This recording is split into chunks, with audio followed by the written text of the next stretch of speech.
नमस्कार प्रिय विद्यार्थियों, मैं डॉक्टर पीसी मीणा, सहाचार्य राजनीति विज्ञान, बीए पार्ट फर्स्ट का टॉपिक पॉलिटिकल पार्टीज पर मैं आज व्याख्यान देना चाहूँगा। राजनीतिक दल क्या हैं, क्या उनका अर्थ है, राजनीतिक दलों की क्या विशेषता हैं, राजनीतिक दलों के कौन कौन से कार्य हैं और राजनीतिक दलों के क्या गुण हैं, इन पर मैं आज चर्चा करना चाहूँगा। राजनीतिक दलों को लोकतंत्र का पहिया माना जाता है। बिना राजनीतिक दलों के लोकतंत्र चल नहीं सकता। दल प्रणाली के बिना लोकतंत्रात्मक शासन प्रणाली कार्य कर ही नहीं सकती। शासन का चाहे संसदीय रूप हो या अध्यक्षीय, दल प्रणाली के अभाव में उसका कोई क्रियान्वयन असंभव है।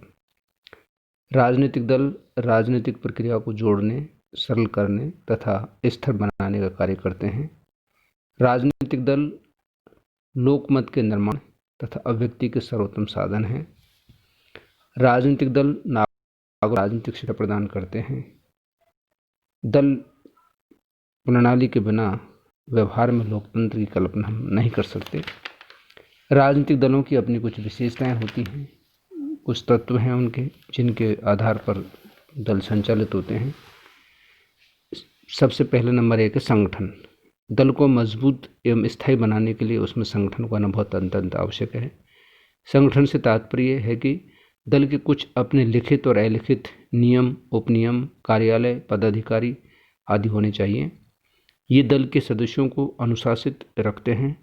संगठन के अभाव में दलीय अनुयायी एक भिखारी भीड़ मात्र ही होंगे और वे अपने उद्देश्यों को पूरा नहीं कर पाएंगे। नंबर अगला है मूलभूत सिद्धांतों की एकता।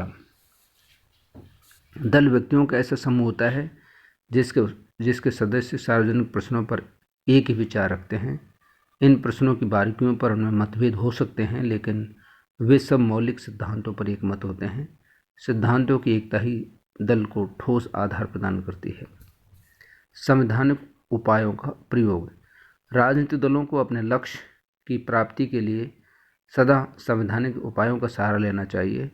जो असंवैधानिक उपायों का अनुसरण करते हैं अथवा हिंसात्मक साधनों को अपनाते हैं, उन्हें राजनीतिक दल नहीं कहा जा सकता। वो राजनीतिक दलों की श्रेणी में नहीं आता, क्योंकि लोकतंत्र को चलाने का काम जब राजनीतिक दलों के हैं तो राजनीतिक दलों को संवैधानिक मार्ग का ही अनुसरण करना होता है। असंवैधानिक मार्ग का अनुसरण अधिनायकवाद में होता है, डिक्टेटरशिप में होता है। इसी तरह से राष्ट्रहित की अभिवृद्धि। राजनीतिक दल एक ऐसा समूह है जो उच्च आदर्शों से प्रेरित होता है और जिसके कार्यक्रम और नीतियों का देशव्यापी आधार होता है, क्षेत्रीय अथवा सांप्रदायिक नहीं। उसे किसी विशेष जाति, धर्म, संप्रदाय या वर्ग के हित की अपेक्षा राष्ट्र हित की अभिवृद्धि में ज़्यादा रुचि होती है। उसको चेष्टा भी करनी चाहिए। यदि कोई संगठन, वर्ग या जाति, समुदाय विशेष का हित साधन करते हैं तो यथार्थ में उन्हें राजनीतिक दल नहीं कहा जा सकता। राजनीतिक दलों की उनको संज्ञा नहीं दे सकते। तो ये है राजनीतिक दलों की कुछ विशेष तत्व या विशेषताएं। अब है राजनीतिक दलों के कुछ आधार हैं, जैसे मनोवैज्ञानिक आधार है। कई बार दलों के निर्माण का कारण मनोवैज्ञानिक भी हो सकता है। कुछ व्यक्ति प्राचीन से चिपके रहना चाहते हैं और किसी प्रकार के क्रांतिकारी परिवर्तन को पसंद नहीं करते, जबकि दूसरी ओर ऐसे व्यक्ति होते हैं जिन्हें अतीत से कोई लाभ नहीं होता है और वे नित्य नूतन परिवर्तन करने की प्रगति को ही अपना लक्ष्य समझते हैं। इसी तरह से परिवेश का प्रभाव। दलों के निर्माण में वातावरण का योगदान भी कम महत्व का नहीं है। जिस परिवेश में बालक रहता है उसका प्रभाव व्यापक रूप से उसके मानस पटल पर पड़ता है। समृद्ध परिवेश में पला बालक आगे चलकर उस दल का अनुयायी बन जाता है। इंग्लैंड में तो आज भी कुछ ऐसे परिवार हैं जिनके सदस्य अनुदारवादी दलों के कार्यक्रमों में परंपरागत रूप से विश्वास रखते हैं। धार्मिक आधार। बहुत से लोग धार्मिक आधार पर राजनीतिक दल बना लेते हैं। उनका लक्ष्य अपने धर्म के अनुयायियों की रक्षा करना होता है। यूरोपीय देशों में कैथोलिक दल इस आधार पर बने हैं। भारत में मुस्लिम लीग, अकाली दल, हिंदू महासभा के निर्माण का भी यही आधार था। आर्थिक कारण। दलों के निर्माण का आर्थिक आधार सर्वाधिक महत्वपूर्ण है। आर्थिक कार्यक्रम के अभाव में कोई भी दल अधिक दिनों तक टिक नहीं सकता।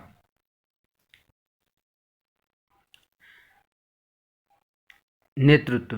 प्राय राजनीतिक दल अपने उच्चतम नेता के व्यक्तित्व की प्रतिष्ठा होता है। वह जिन आदर्शों को आगे बढ़ाना चाहता है उनके अनुयायी बिना सोचे समझे उसी सांचे में ढल जाते हैं, क्योंकि दल में प्रत्येक व्यक्ति न तो विचारशील होता है और न उसमें तार्किक होता है। वह अपने नेता के चारों ओर घूमने वाला एक नक्षत्र मात्र होता है। विचारधारा। एक राजनीतिक आंदोलन को जीत रखने के लिए विचारधारा का होना बहुत आवश्यक है। विचारधारा की अनुपस्थिति में राजनीतिक आंदोलन अंधकार तथा अनिश्चितता में छलांग लगाता रहेगा। सामाजिक, आर्थिक, राजनीतिक विचारधारा में आम आदमी दल के सदस्यों को आपस में जोड़ते हैं। उदाहरण के लिए भारत में 1977 में जनता पार्टी के सदस्यों को आपस में जोड़ने वाली कड़ी गांधीवादी विचारधारा बतलाई गई थी। इसी तरह से अब आते हैं राजनीतिक दलों के कार्य कि कौन कौन से फंक्शन राजनीतिक दल कौन कौन से कार्य करते हैं, उस पर मैं आपको बताना चाहूँगा। राजनीतिक नंबर 1, सार्वजनिक नीतियों का निर्धारण। राजनीतिक दल जनता का समर्थन प्राप्त करने के लिए अपनी नीतियों और योजनाओं का जोरदार प्रचार करते हैं। वे राजनीतिक, आर्थिक एवं सामाजिक समस्याओं के विभिन्न पहलुओं से जनता को परिचित कराते हैं, जनता को अवगत कराते हैं। इसलिए राजनीतिक दलों को विचारशील का दलाल कहा जाता है। अगला है शासन का संचालन। राजनीतिक दल चुनाव में बहुमत प्राप्त करने सरकार का निर्माण करते हैं। अपने ही दल में से ही मंत्री नियुक्त करते हैं तथा अपने विभिन्न विधियों से अपने चुनाव घोषणा पत्र के वादों को पूरा करने का प्रयास करते हैं। शासन की आलोचना करना। यदि निर्वाचन में किसी दल को बहुमत प्राप्त न हो तो वह प्रतिपक्ष के रूप में महत्वपूर्ण भूमिका का निर्वाह करता है। प्रतिपक्ष के रूप में उसका ये कर्तव्य हो जाता है कि वह शासन को सचेत रखें, वह सरकार की रचनात्मक आवश्यकता करके वैकल्पिक नीतियाँ प्रस्तुत करता है। विपक्षी दल शासन की कमजोरियों को जानने के सामने रखकर उनके विरुद्ध लोकमत तैयार करते हैं। चुनाव का संचालन। राजनीतिक दलों से ही चुनाव की सार्थकता प्रकट होती है। वे चुनाव के समय अपने चुनाव घोषणा पत्र तैयार करते हैं, उनका प्रचार करते हैं, प्रत्याशियों को खड़ा करने तथा हर तरीके से चुनाव जीतने का प्रयत्न करते हैं। लोकमत का निर्माण। यदि शासित व्यक्तियों की सहमति से सत्ता को प्राधिकार अर्जित करता है और यदि शासन की नीतियों पर लोकमत प्राप्त करना ही है तो राजनीतिक दल अपरिहार्य है। इनके अनुपस्थिति में जन समुदाय की दिशाहीन भीड़ के अतिरिक्त और कुछ नहीं है। शासन तथा जनता के बीच मध्यस्थता कार्य। राजनीतिक दल जनता और शासक के बीच में मध्यस्थता कार्य करते हैं। वे जनता की समस्याओं और आकांक्षाओं को सरकार के सामने रखते हैं। राजनीतिक प्रशिक्षण। राजनीतिक दलों के प्रभाव से नागरिकों को राजनीतिक शिक्षा मिलती है, उन समस्याओं के विभिन्न पहलुओं का पता लगाता है। इस प्रकार नागरिकों में राजनीतिक चेतना जागृत होती है। सामाजिक आर्थिक कार्य। अधिकांश राजनीतिक दल जनता के सामाजिक आर्थिक सहयोग को उन्नत करने का प्रयत्न करते हैं। इस स्वाधीनता आंदोलन के युग में कांग्रेस ने हरिजन कल्याण तथा स्त्री उद्धार संबंधी बहुत से कार्य किए। अन्य दलील कार्य। प्रत्येक राजनीतिक दल अपने कुछ दल संबंधी कार्य करता है, मतदाताओं को दल का सदस्य बनाता है। तो ये है इसके लाभ। अब इसके दोष क्या हैं? एक तो राजनीतिक कारण इसका दोष है, राजनीतिक दल समय समय पर जनता की राजनीतिक निद्रा को तोड़ते हैं और उसे जाने अनजाने में राजनीति में भाग लेने के लिए विषय रखते हैं। लोकमत का निर्माण करना। राजनीतिक समस्याओं का पूरा विवरण जनता के सामने रखकर राजनीतिक दल लोकमत का निर्माण करते हैं। जनता के विचार अपूर्व होते हैं।